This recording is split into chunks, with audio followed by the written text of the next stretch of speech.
Assalamualaikum warahmatullahi wabarakatuh. Perkenalkan, nama saya Diki Bagus Abdillah. NIM saya 11 Saya dari Fakultas Pertanian, Program Studi Agribisnis, Universitas Muhammadiyah Jember. Di video kali ini saya akan membahas mata kuliah kewirausahaan. Saya mendapatkan tugas dosen pengantar saya, yaitu Profesor Nurdiana, untuk meresum acara Agritas webinar Agritas seri pertama. Kita lanjut ke slide yang pertama. Di slide yang pertama itu ada kebijakan pertanian terkait penanganan pandemi COVID-19 bagi pelaku sektor pertanian. Yang pertama, dukungan kebijakan logistik dan rantai pasok pangan dengan melibatkan sejumlah BUMN atau BUMD pangan, koperasi, dan swasta. Yang kedua, perluas akses petani pada jaringan pemasaran daring dengan melibatkan koperasi dan BUMDes. Dan yang ketiga, dukungan stimulus ekonomi khusus untuk pertanian dan pedesaan sebagai kebijakan afirmatif perlindungan petani dan desa sebagai basis produksi pangan. Dan yang keempat, dukungan perlindungan dan jaring pengamanan sosial bagi kesejahteraan petani di masa pandemi COVID-19. Kita lanjut ke slide yang kedua, yaitu ada strategi pendidikan pertanian dalam era new normal. Yang pertama itu ada Tridharma PT segera melakukan perubahan kurikulum dengan menerapkan Merdeka Belajar atau kampus belajar. Yang kedua ada SDM atau sumber daya manusia, belajar terus mengikuti perkembangan yang ada, baik dosen maupun administrasi meningkatkan kualitasnya melalui studi lanjut dan pelatihan.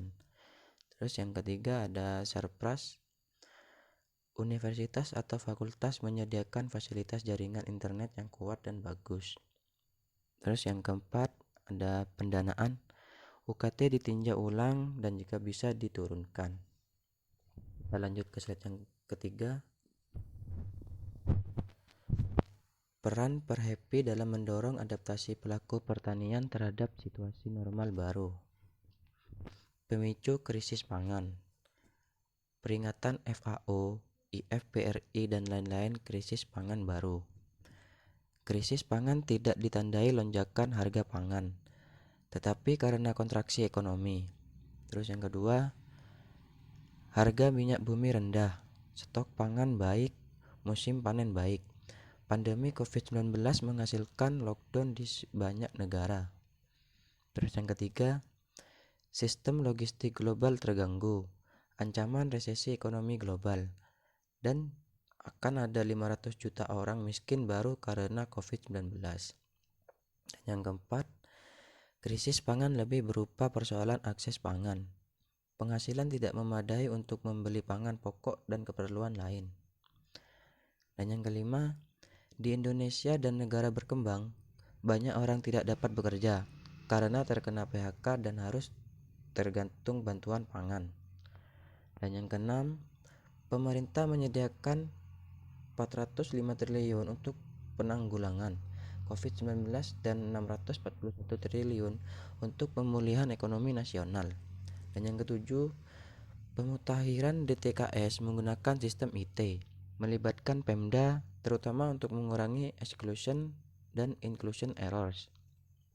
Kita lanjut ke slide selanjutnya, yaitu ada TaniHub.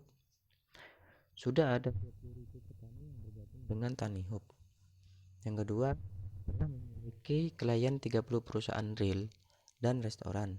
Terus yang ketiga, masuknya produk petani ke marketplace akan mempermudah pemasaran. Dan yang keempat, Tani Group juga meluncurkan program UMKM. Dan yang kelima, menyosong revolusi industri 4.0. Ya, sekian dari saya. Bila ada kesalahan, mohon dimaafkan. Jangan lupa like, komen, dan subscribe. Terima kasih. Wassalamualaikum warahmatullahi wabarakatuh.